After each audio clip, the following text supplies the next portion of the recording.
अपने पुत्र को उठाकर, जिसको पहले पुचकार रहे थे, प्रेम कर रहे थे, उसको उठा के जमीन में फेंका। आईआईटी में जब मैंने देखा भगवत गीता के सेमिनार्स हो रहे हैं, यहाँ पर भी साइंटिफिक टॉक्स हो रही हैं भगवत गीता के ऊपर। जो हमारे बड़े बड़े महात्मा हुए, वो क्या आसमान से टपके? नहीं, उनके भी माता पिता हुए। मैं जब अपने माता के गर्भ में आया तभी वो हमारे जो शिला गुरुदेव उनके संपर्क में आई। वायरल बाबा आईआईटी वाले, उनका कहना है कि जो माता पिता होते हैं वो भगवान का रूप नहीं है। अगर कोई यही बोल दे कि माता पिता ही भगवान है तो वहां गलती हो जाएगी। क्या आपके माता पिता भगवान जैसे कार्य कुछ भी कर सकते हैं कि गोवर्धन को उठा सकते हैं? क्या नहीं। कई प्रकार की ऐसी चीजें जो वो नहीं कर सकते। तो उनके लिए आपकी क्या सोच है, जो अभय सिंह हैं आईआईटी बाबा? एक साधारण जीवन जो एक्सपेक्ट किया जाता है एक आईआईटीएन से जीने के लिए, उन्होंने वो वाला रास्ता ना अपना के एक अलग प्रकार का रास्ता अपनाया। जो यंग जनरेशन है वो क्यों भक्ति नहीं करना चाहते? क्योंकि there are questions which are unanswered. उनके क्वेश्चंस, उनके पेरेंट्स, उनका समाज वो आंसर नहीं कर पाता। उस प्रकार के माता पिता को त्यागने योग्य बोला गया है शास्त्रों में। अच्छा।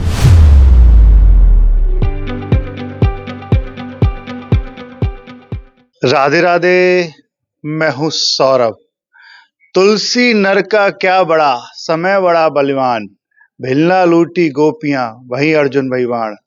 तुलसीदास जी कहते हैं कि ठाकुर जी जब किसी को अपने शरण में लेते हैं तो वो कहीं भी हो उसे बुला ही लेते हैं।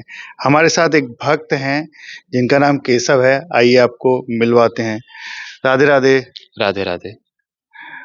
केशव जी, ये बताइए आप कहाँ के रहने वाले हैं? अगर शिक्षा की बात करें तो क्या आपने शिक्षा ग्रहण की है? मेरा जन्म फरीदाबाद हरियाणा के अंदर हुआ था और यहीं से ही मेरी स्कूलिंग शुरू हुई। यहीं पर ही मैं एक कॉन्वेंट स्कूल में पढ़ाई करता था और वहाँ के बाद मुझे जब पता चला कि आईआईटी का एक एग्ज़ाम होता है तो मुझे फिज़िक्स में बहुत इंटरेस्ट था, तो इसलिए मैंने उसके लिए तैयारी शुरू करी और मेरा आईआईटी कानपुर में सिलेक्शन हुआ 2015 में। तो वहीं से मैंने अपनी बीटेक करी और उसके पश्चात फिर मैंने अपना स्टार्टअप किया। स्टार्टअप के बाद उसी समय से ही फिर जितनी भी जो मेरी एजुकेशन है वो इस प्रकार से रही। आईआईटी करने वाला लड़का, वो भी कानपुर से, बहुत मुश्किल में सीट मिलती है, लेकिन कैसे ये बदला स्वरूप? एक्चुअल में भक्ति का जो हम सुनते हैं, भारत में कोई भी एक जो सामान्य परिवार है, हम देखते हैं कि जो हमारे माता पिता की जो जनरेशन रही है वो लोग कुछ ना कुछ भक्ति में, कुछ धार्मिक रहे हैं, किंतु हम उस समाज में, उस माहौल में पड़े बड़े तो होते हैं। अपने माता पिता के अंडर कुछ कुछ भगवान का आराधना करना, कुछ शाम की आरती कर देना, तो हमारे माता पिता भी इस प्रकार से मेरे को बोलते थे। तो उस समय मैं करता था। माताजी पिताजी बोलेंगे कि अलग अलग समय पे ठाकुर जी के मंदिर में जाया करो, वहाँ उनका प्रसाद पाया करो, कुछ कथा श्रवण किया करो, वो सब सुनते करते रहते थे। तो वो जो बीज है, वो बीज शुरुआत से ही डलना शुरू हो गया और उसके लिए मैं अपने माता पिता को बड़ा ही आभारी हूँ कि बड़े ही प्रेम के साथ उन्होंने, बिना किसी फोर्स के, बड़े ही प्रेम प्रीति पूर्वक उन्होंने मुझे इस दिशा की तरफ आगे बढ़ाया। जैसे एक बहुत सुंदर उदाहरण मैं दे सकता हूँ कि हम लोग जब 5वीं कक्षा 4थी कक्षा में थे तो हमारी माता जी जो थी वो एकादशी कराना चाहती थी हमसे, क्योंकि मैं जब अपने माता के गर्भ में आया तभी वो हमारे जो शिला गुरुदेव हैं श्रीमद् भक्ति वेदांत नारायण गोस्वामी महाराज जी, उनके संपर्क में आई और घर में वैसा भक्ति वाला माहौल था ही शुरू से। किंतु कैसे एक माता अपने पुत्र को भक्ति में ढालती है, वो एक बहुत बड़ी शिक्षा मुझे अपनी माता से ही मिली कि एकादशी जब उन्हें करानी है तो साधारण दिन में जो हमारे को खाना या भोजन मिलेगा उसमें रोटी, एक सब्जी होगी या एक दाल होगी, किंतु एकादशी वाले दिन पे मेरी माता बड़े सुंदर रूप से एकादशी के पकवान बनाती थी। तो मैं छोटी उम्र से एकादशी के लिए बड़ा इंतजार करता था कि कब एकादशी आएगी, कब एकादशी आएगी। उसमें मम्मी बहुत सुंदर बड़ी सी थाली सजा के मेरे को देगी, तो मैं एकादशी का पालन बड़े खुशी से करता था क्योंकि उस दिन बड़े अच्छे अच्छे पकवान मिलेंगे। तो उस प्रकार बड़े ही बुद्धिपूर्वक माता ने वैसी वैसी सुकृतियां करवाई, वैसी सुकृतियां बनवाई, एकादशी का पालन करवाया, जिसके कारण आगे जाके जो मुझे साधुओं का संग मिला उसको मैं ग्रहण कर पाया, जो सत शिक्षाएं मुझे प्राप्त हुई उसको मैं ग्रहण कर पाया। क्योंकि आज के समय में चाहे यूट्यूब हो या अन्य अन्य किसी भी तरीके से साधुओं का संग भी अवेलेबल है, अच्छी अच्छी शिक्षाएं भी अवेलेबल हैं, किंतु उसको धारण करना सबके मन में आता नहीं है। उसको सुनते भी हैं, मानते भी हैं कि हाँ बड़ी अच्छी चीज है, लेकिन उसको पालन करने का जब समय आता है तो अपनी ही कई सारी कमजोरियां सामने आ जाती हैं। तो उसके लिए एक बहुत स्ट्रांग फाउंडेशन होना बहुत आवश्यक है, जिसके लिए मेरे माता पिता का बहुत बड़ा एक रोल जाता है। तो उनके उस आदर्शों को, उनके उस कुछ कुछ शिक्षाओं को पालन करते करते जब मैं आईआईटी के अंदर आया, आईआईटी में जब मैंने देखा कि यहाँ पर भी भगवत गीता के सेमिनार्स हो रहे हैं, यहाँ पर भी साइंटिफिक टॉक्स हो रही हैं भगवत गीता के ऊपर, तो जो मेरा पहले से ही जो थोड़ा श्रद्धा था, कैसे भी कह सकते हैं माता पिता के आदर के वजह से जो श्रद्धा था, किंतु वो श्रद्धा और ज्यादा गाढ़ा होने लगा जब मैंने ये देखा कि किस प्रकार ये सारी चीजें तो साइंस से रिलेटेड हैं, ये सिर्फ कुछ मान्यता नहीं है। हालांकि उस समय मेरे माता पिता मेरे प्रश्नों का उत्तर नहीं दे पाते थे। आज के समय में भी हम देखते हैं कई कई युवक लोग, जो यंग जनरेशन है, वो क्यों भक्ति नहीं करना चाहते, क्योंकि there are questions which are unanswered. उनके क्वेश्चंस, उनके पेरेंट्स, उनका समाज वो आंसर नहीं कर पाता, किंतु उसका मतलब ये नहीं है कि उसके आंसर्स नहीं है। तो मेरे पास भी उस समय आंसर नहीं थे, लेकिन आईआईटी के अंदर जब मैं उस प्रकार के स्पिरिचुअली इंक्लाइंड लोगों से जब मैं मिला, जब मैंने भगवत गीता के वो साइंटिफिक सेमिनार्स अटेंड किए, तब उसके पीछे जो साइंस छुपी है, हमारी अध्यात्म के पीछे जो पूरी साइंस छुपी है, वो कुछ कुछ कनेक्ट होने लगी, और मैं बड़े ही ओपन माइंड के साथ उस चीज को और डीपली जानने का प्रयास करने लगा। अगर फैमिली की बात करें, माता पिता हैं आपके परिवार में, भाई बहन कितने हैं आप? हम लोग 3 भाई बहन हैं, मैं सबसे छोटा भाई हूँ, और मेरी 2 बहनें हैं, भाई और कोई नहीं है। इकलौते हैं आप? हाँ, इकलौता लड़का हूँ मैं। क्योंकि इकलौते हैं तो हर एक के माँ बाप चाहते हैं कि बेटा पढ़ लिख के अच्छी नौकरी करे, वंश को आगे बढ़ाए, लेकिन ऐसा आपके परिवार में कभी ऐसा नहीं हुआ? ऐसा नहीं कह सकते कि उनके मन में शुरू से ही ऐसा था, किंतु हाँ, भक्ति के लिए वो बड़े ही एक, मैं ये कहूँगा कि मेरे माता पिता जो हैं वो अन्य जो माता पिता हैं उनसे बहुत अलग हैं। जितने भी संसार में माता पिता होते हैं, वो क्या सोचते हैं कि जो पद्धति मैंने पालन करी है, जिस प्रकार से मैंने संसार को जिया है, मेरा पुत्र भी उसी तरीके से उस संसार को जिए। हाँ, थोड़ा और पैसा हो, थोड़ी और सुविधाएं हो, बस इतना उनके मन में रहता है। किंतु जो ऐसे भी माता पिता हैं इस देश में, जो अपने पुत्र को अपने देश की सेवा के लिए भेजते हैं। सारे माता पिता अपने पुत्र को फौज में भेजना चाहेंगे? नहीं। क्यों? क्योंकि वो एक बहुत बड़ा सैक्रिफाइस है। सैक्रिफाइस किसके लिए? सैक्रिफाइस देश के लिए। तो वो लोग, वो माता पिता जिनकी बुद्धि उस प्रकार से विकसित है कि सिर्फ मेरा पुत्र मेरी सेवा ही क्यों करेगा, मेरे पुत्र को मैं इतना लायक बनाऊंगी जो पूरे देशवासियों की सेवा करेगा। आज जितने भी हम घर परिवार सारा कुछ देख रहे हैं भारत में, वो बड़े ही अपने सुकून से अपने कमरे में बैठे हैं। क्यों? क्योंकि बॉर्डर पर फौजी जो है वो उनकी रक्षा कर रहे हैं। किसी माँ का एक बेटा, किसी बाप का एक बेटा वहां बॉर्डर पे खड़े होकर सेक्रीफाइस दे रहा है, पूरा परिवार सेक्रीफाइस दे रहा है। किस चीज के लिए? ताकि अंदर रहे हुए लोगों को सुरक्षा मिले। तो उनको सुरक्षा तो चाहिए, किंतु वो अपने पुत्र को जरा सा भी सेक्रीफाइस नहीं करेंगे कि वो भी फौज में जाए, नहीं। तो ऐसे माता पिता भी हैं जो खुशी खुशी सेक्रीफाइस कर रहे हैं, त्याग कर रहे हैं। किसके लिए? एक बड़े हित के लिए, देश के हित के लिए।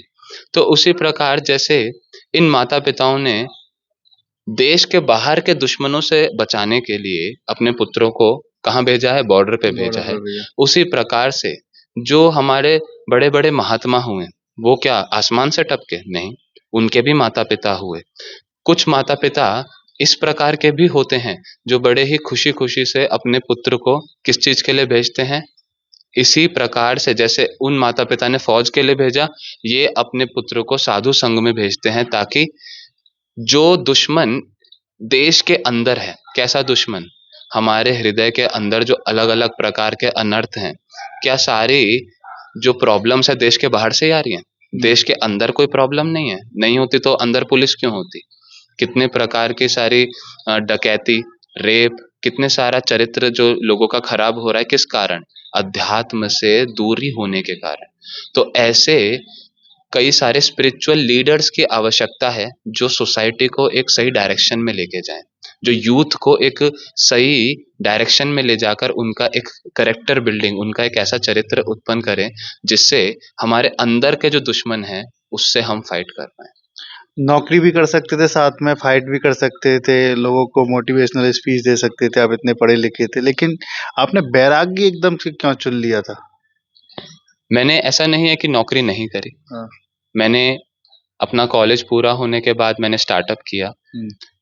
उस स्टार्टअप में हमारा आर्टिफिशियल इंटेलिजेंस मशीन लर्निंग पे बेस्ड स्टार्टअप था और वो स्टार्टअप भी अच्छा चला। उसके पश्चात मेरी नौकरी भी लगी थी, लेकिन उन्हीं दिनों में ही तभी मेरा मन में ये ऐसा विचार आया कि मैं जिस चीज से मुझे प्रसन्नता मिल रही है इतनी ज्यादा, क्योंकि मैं भक्ति के जो प्रैक्टिस है वो कॉलेज टाइम से ही करता आ रहा हूँ, तो उसी समय से मेरे मन में ये ऐसी अभिलाषा आई कि व्यक्ति एक एक साल का, दो दो साल का ब्रेक लेते हैं अपनी लाइफ में, क्या करने के लिए? अपने पैशन फॉलो करने के लिए। उस समय उनके अंदर इतने गट्स आ जाते हैं, इतने अपने इनसिक्योरिटीज को वो दूर कर देते हैं कि हाँ हाँ चलो, एक साल दो साल में क्या नुकसान है। तो मेरे मन में सिर्फ ऐसा था कि मैं भी एक दो साल, उस समय मैं मास्टर्स करने जा रहा था यूएस में, तो मैंने अपने पिताजी से यही कहा कि मैं 2 साल मास्टर्स करने जाऊंगा, लोन लूंगा, 2-3 साल और लगेंगे, 5 साल तक आपका बेटा आपसे दूर रहेगा, तो क्यों ना मेरे को 2 साल आध्यात्म में मास्टर्स करने दो, ताकि मैं जब 50 साल का हूँगा तो मेरे मन में रिग्रेट नहीं रहेगा कि एक दो साल तो ट्राई करके देख लेता कैसा लगता है ये वाला जीवन भी। तो उस ओपन माइंड के साथ मैंने ये ट्राई किया और मेरे माता पिता ने बहुत बड़ा एक सपोर्ट रखा उस चीज के लिए कि जिस प्रकार से तुम्हारा जीवन है, ये तुम्हें जिस दिशा में लेके जाना है, तुम्हें जैसा जीना है, हम तुम्हारे साथ में खड़े हैं। नौकरी लगी थी जब आपकी, तो कितनी सैलरी होगी आपकी? पहले तो मेरा इंटर्नशिप लगा था जिसमें वो पूरे आईआईटी कानपुर में हाईएस्ट पेइंग इंटर्नशिप था। उस समय भी मेरा, जब वहां पर जो सैलरी मिलती थी मेरे को महीने की 3 लाख के करीब ऐसा था, तो उसमें एक बहुत बड़ा सीख मेरे को मिला कि खूब सारा पैसा होना ही सुख नहीं दे देता। अगर ऐसा होता तो जितने भी अमीर लोग हैं वो सब प्रकार के सुख को खरीद पाते, वो सब समय सुखी रहते, किंतु ऐसा नहीं देखा जाता। बिल्कुल सही। बहुत अमीर लोगों के पास भी कई बार देखा जाता है बड़े बड़ी मात्रा में दुख है, जिसको वो पैसों से ठीक नहीं कर सकते, पैसों से सुख को खरीद नहीं सकते, पैसों से नींद को नहीं खरीद पाते हैं। 2-2 3-3 बजे तक रात को उनको नींद नहीं आ पाती है, दवाई लेनी पड़ती है तब खाते हैं। तो ये सारी कई सारी चीजें मेरे मन में आई कि मेरे अकाउंट में खूब सारा पैसा है, मैं सुबह 9 से शाम के 5-6 बजे तक जॉब भी कर रहा हूँ, अच्छे से ही अपना सारा काम कर रहा हूँ, किंतु वो प्रसन्नता जो मुझे भक्ति करके, आधे घंटे जो भक्ति करके हो रही है, वो मेरे को बाकी किसी चीज से नहीं मिल पा रही है। तो कुछ ऐसी चीजें हैं जो एक्सपीरियंसेस के थ्रू मेरे मन में यही आया कि मैं और इसको करना चाहता हूँ और इसके अंदर घुसना चाहता हूँ, इस जीवन को, मनुष्य जीवन को और गहराई से समझना चाहता हूँ। तो उसी के साथ मैंने, जब मेरा उस समय जॉब भी लगा, उसके बाद जो जॉब लगा उसमें भी मेरा 30 लाख के करीब का पैकेज था, तो उस समय ही लेकिन मैंने मन में सोच लिया था कि कुछ समय मैं इस प्रकार से बिताना चाहता हूँ। अगर आप ब्रजवास करना चाहते हैं तो आपके सपनों को पूरा करने के लिए गोविंद विहार आवासीय योजना आपके लिए लेकर आया है वृंदावन में वास करने का सुनहरा मौका। सन सिटी अनंतम के पास एमबीडीए और रेरा द्वारा अप्रूव्ड आवासीय कॉलोनी। तो देर ना करें, आज ही संपर्क करें। कोई दबाव तो नहीं था कि आपको आईआईटी करनी है? आपका मन किसको और कुछ हो, माता पिता ने आपसे कही नहीं नहीं आपको तो आईआईटी करनी है, ऐसा था क्या? नहीं, मेरे माता पिता इस चीज में बड़े ही अलग रहे कि उन्होंने सब समय मेरे को एक ओपन हैंड दिया कि जो आपकी इच्छा है, जिस फील्ड में आपको जाना है आप उस फील्ड में जाइए। मुझे फिजिक्स बहुत पसंद थी, तो मेरे को ये क्लियर था कि मेरे को इंजीनियरिंग साइड में जाना है। मैथमेटिक्स, फिजिक्स मुझे बहुत अच्छी लगती थी। मैं ओलंपियाड्स देता था खूब सारे, मेरा एक इंटरनेशनल ओलंपियाड में भी ऑल ओवर इंटरनेशनल रैंक 48 आई थी पूरे वर्ल्ड में। अच्छा। तो फिजिक्स मेरे को ऐसा था कि फिजिक्स मेरे लिए सब कुछ है।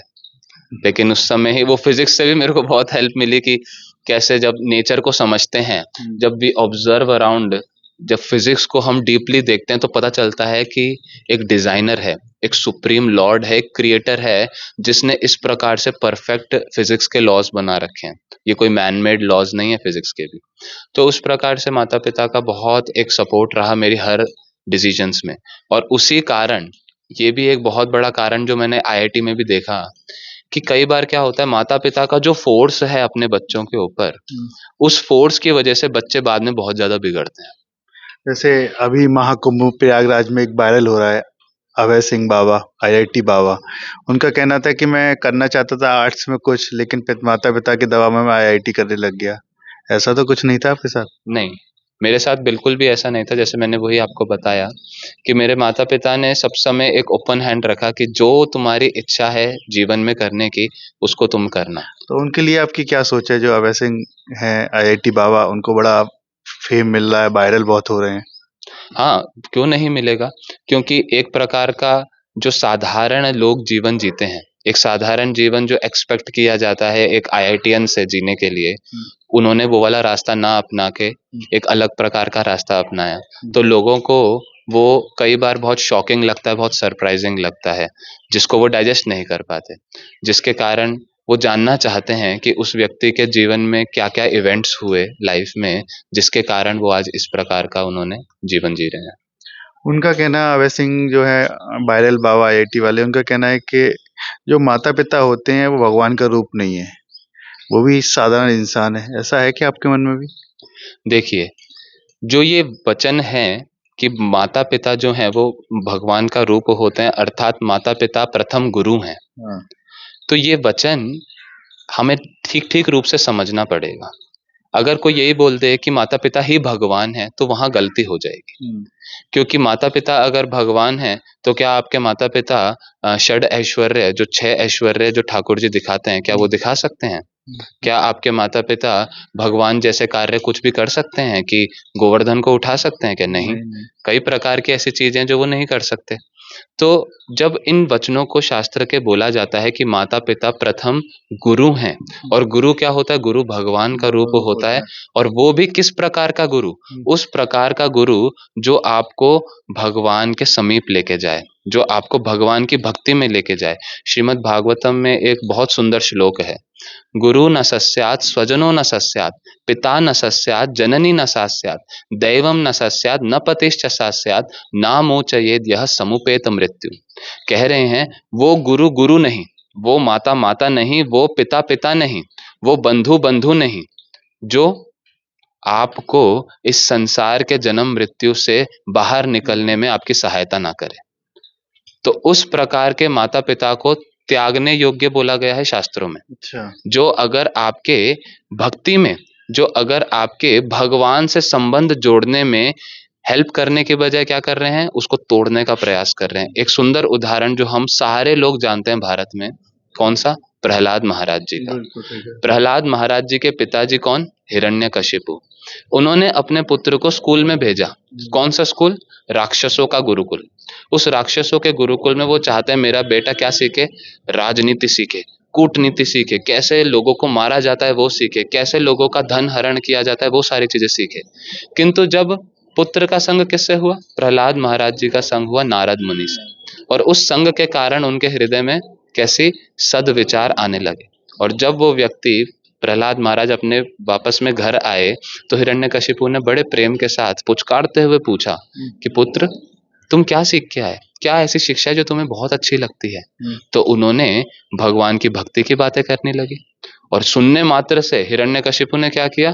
अपने पुत्र को उठाकर, जिसको पहले पुचकार रहे थे, प्रेम कर रहे थे, उसको उठा के जमीन में फेंका कि ये तुम क्या सीख के आए हो?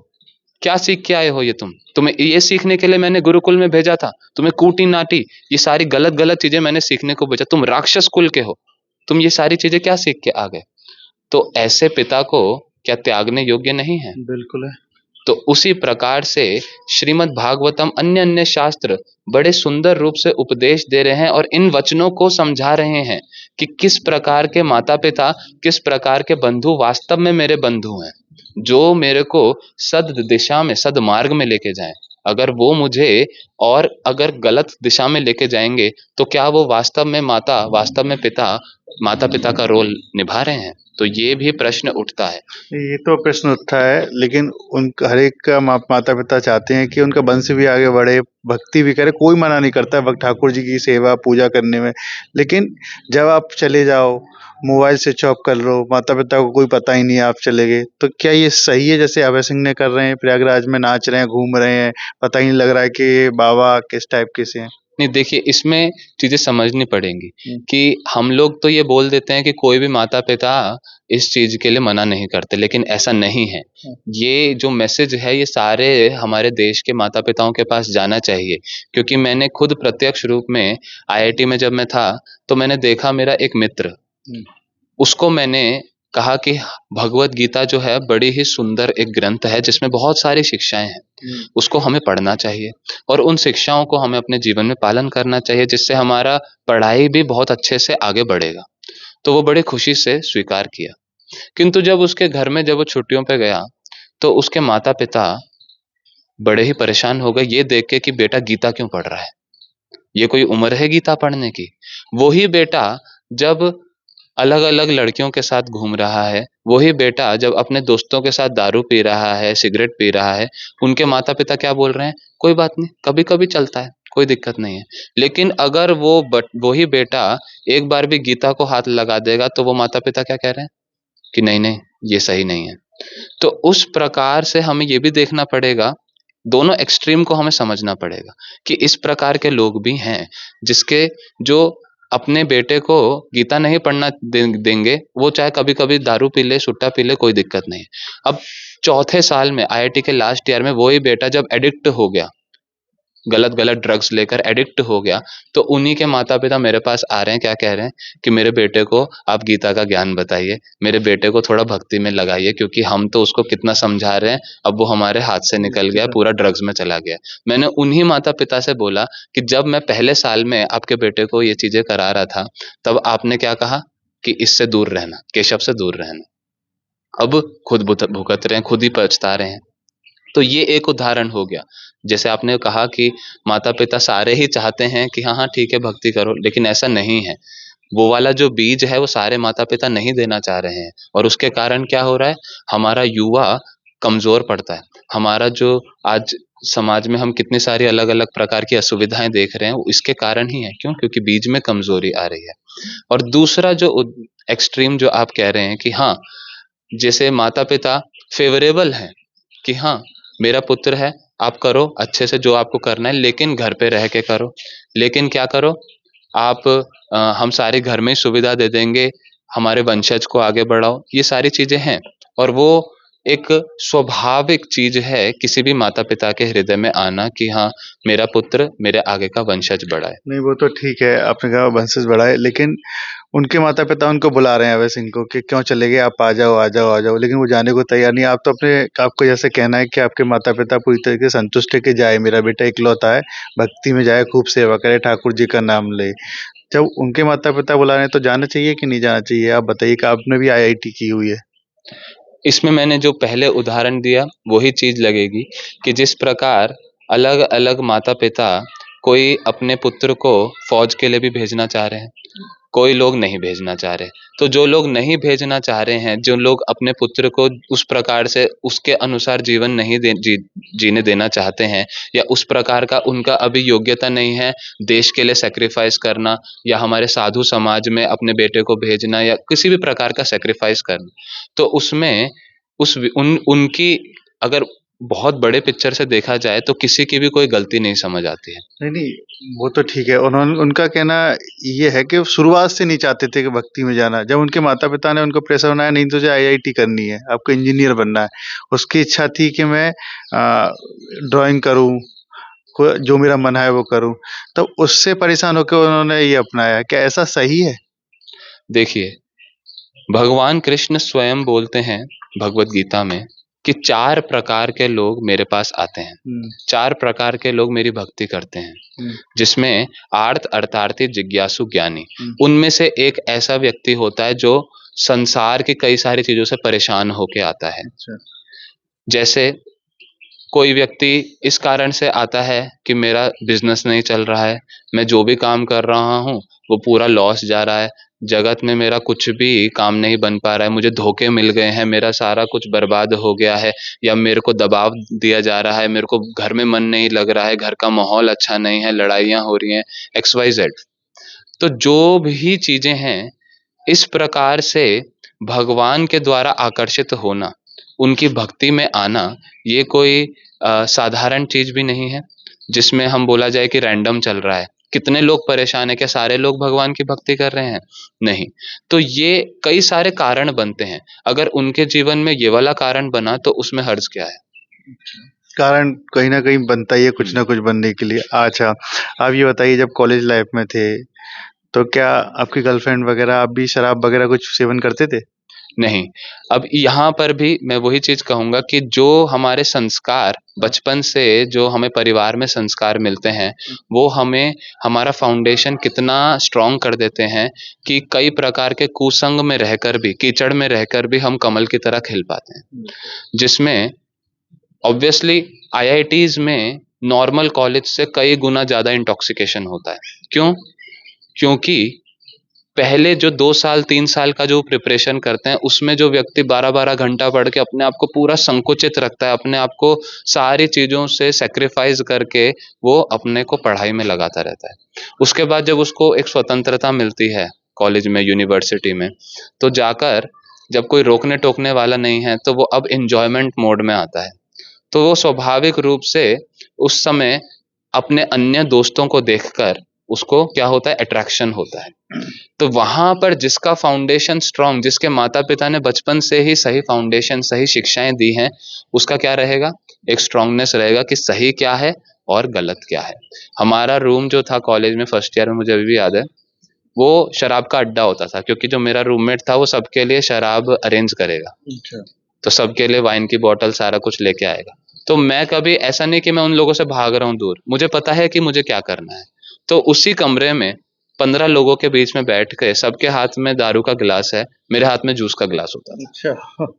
तो उस समय भी वो लोग मेरे को शुरू में क्रिटिसाइज करते थे कि अरे क्या है, क्या बोरिंग आदमी है, फिर पुराने जमाने का आदमी है क्या। लेकिन करते करते करते जब उन्होंने देखा कि ये एक मैन ऑफ प्रिंसिपल है, इसके खुद की एक विचारधारा है, एक प्रिंसिपल है, तो वही जो मजाक उड़ा रहे थे, वही कॉलेज के आखिर तक आते आते वो रिस्पेक्ट के तरीके से देखने लगे। उनको मेरे लिए आदर आने लगा कि इस व्यक्ति ने जो उसूल इसके जीवन में है वो उसने पालन करे। तो वो उसूल किस प्रकार बनते हैं, किस प्रकार से हमारे समाज में हमारे युवाओं को वो उसूल दिया जा सकता है, वो किस प्रकार से, सिर्फ इस प्रकार से जीवन में आध्यात्मिकता को ला, और उसके लिए माता पिताओं का रोल बहुत आवश्यक है। तो आप ब्रह्मचारी हैं, ब्रह्मचर्य का पालन करते हैं? हम लोग मंदिर में रहते हैं, तो यहाँ पर जो ब्रह्मचारी, जैसे जो ब्रह्मचारी का अर्थ है, उसमें सिर्फ ये नहीं समझना पड़ता कि कोई अलग प्रकार के सेक्सुअल एक्टिविटीज में नहीं इन्वॉल्व है। ब्रह्मचारी एक बहुत डीप वर्ड है, जिसमें भक्ति, जिसमें अध्यात्म मेन रोल प्ले करता है। अगर कोई, कई सारे व्यक्ति हैं जो अलग अलग उद्देश्यों के कारण अपना एक अलग प्रकार का शुद्ध जीवन जीते हैं, किंतु क्या उन सबको भी ब्रह्मचारी कहा जाएगा? नहीं। तो वो समझना पड़ेगा। यहाँ पर हम मंदिर में रहते हैं, मंदिर में अलग अलग प्रकार के नियम हैं, उनका पालन करते हैं, और उस प्रकार से हम अपना जीवन को व्यापन करते हैं। पूरी तो भक्ति के द्वारा, जैसे वह कहते हैं कि एक मनुष्य देह है, वासना भी एक होती है मनुष्य में, उसको काबू करना बड़ा मुश्किल होता है। आजकल के युवा जैसे भटकते हैं, कहते हैं कि हम भक्ति करते हैं लेकिन इस तरीके का पालन हम नहीं कर पाते हैं, उनके लिए क्या मंत्र है? इस चीज के लिए सिर्फ एक ही मंत्र है, और वो है साधु संग। जैसे हम इंग्लिश के एक कहावत है, you are the average of 5 people you are associating with, कि आप जिन लोगों का संग कर रहे हैं, जिन लोगों के साथ आप रहते हैं, आप उन्हीं के जैसे बनते चले जाते हैं, उन्हीं के रंग में ढलने लग जाते हैं। तो इसका मूल मंत्र यही है कि किस प्रकार से हम सब लोग जानते हैं कि हम बद्ध जीव हैं, हमारे अंदर वासनाएं हैं, काम वासनाएं हैं, और वो इस शरीर का धर्म है। जैसे इस शरीर को भूख लगती है, उसी प्रकार से इस शरीर में खुजली भी होती है। तो ऐसा नहीं है कि किसी के जिसके शरीर है उसको खुजली होगी ही होगी। तो उस खुजली से, उस भूख से किस प्रकार से बाहर निकला जाता है, वो होता है जब ऐसे व्यक्ति जो उस पर विजय प्राप्त कर चुके हैं, ऐसे व्यक्ति जो उस पर विजय प्राप्त करने का प्रयास कर रहे हैं या एक शुद्ध जीवन जी रहे हैं, उनके संग में भगवान की हरि कथा श्रवण करके भगवान के साथ एक रिलेशनशिप, एक संबंध स्थापित करने की जो दिशा में जब व्यक्ति आगे बढ़ता है, तो यही सारी चीजें जो बहुत मुश्किल लगती हैं, जिसको ऐसा लगता है कि मैं कभी जीवन में नहीं कर पाऊंगा, वही बड़ी एक सरल हो जाती है।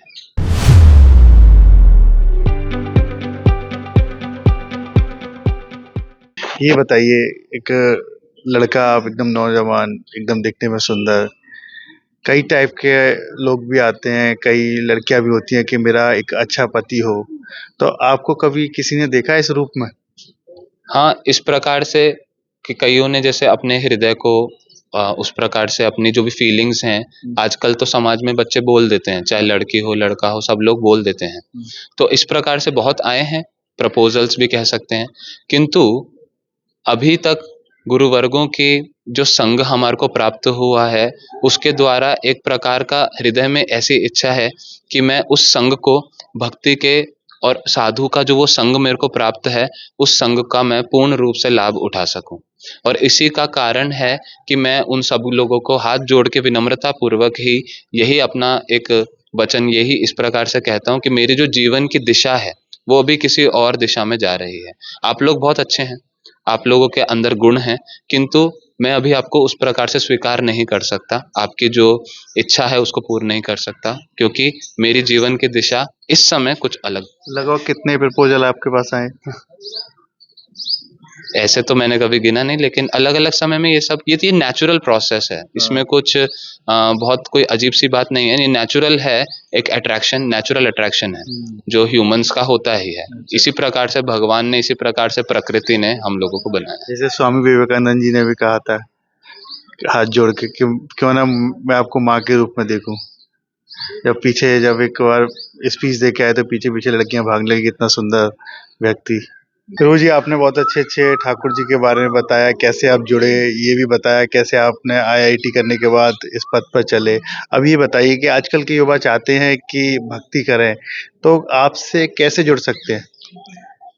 मेरे से जुड़ने के लिए मैं एक ऑनलाइन कोर्स भी करता हूं, और अलग अलग प्लेटफॉर्म्स पे मैंने चैनल बनाया है रिसेंटली, जहां पर यही सारी स्पिरिचुअल साइंस, आध्यात्मिकता, वो भी प्रॉपर लॉजिक के साथ, प्रॉपर अंडरस्टैंडिंग के साथ उसको सिखलाया जाता है। तो मैं इंस्टाग्राम पे और यूट्यूब पे हूँ, फेसबुक पे भी, सब में मेरा नाम है केशव दास ऑफिशियल।